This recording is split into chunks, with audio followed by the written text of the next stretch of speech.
This is an unusual movie. I actually, when I first saw it, did not know that you directed it. I saw it, I enjoyed it, and then I walked out before the credits. I walked out before the credits.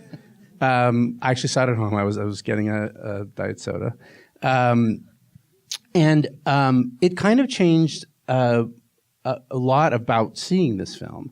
And one of the things about it is first of all, that it's mainly him talking. Yeah. And I thought, gee, I wonder why they did that. And I realized after knowing who did it, that had you interviewed the people that you've worked with and have worked with him, it would have turned into this hagiography of people talking about how great he was, and then it wouldn't have had any substance at all.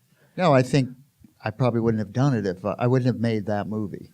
You know, what interested me was hearing from him as I had heard from him and others had. So there was never the impulse. And in fact, we had budgeted for one more interview with him, thinking that we would have to have a lot of holes in the movie to fill in, and it turned out we never had to do the interview. We found everything we wanted archivally. So this is kind of an interesting process in that way. Also interesting that he is such a compelling speaker. When he's just speaking, he is so compelling, and not in just what he's saying, but kind of how he's saying. Well, he's unbelievably articulate. And have you had that experience with him as an individual? No.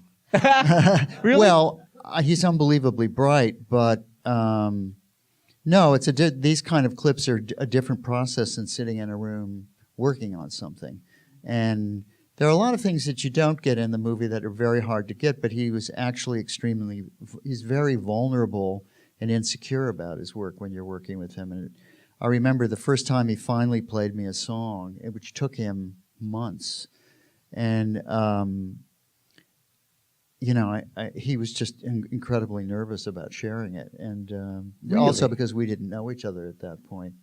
And I'm a very reserved guy, and I guess Hal Prince is very much a kind of cheerleader, you know, who Hal would have, you know, just been all over it after he heard it. And I was like, can you play that again?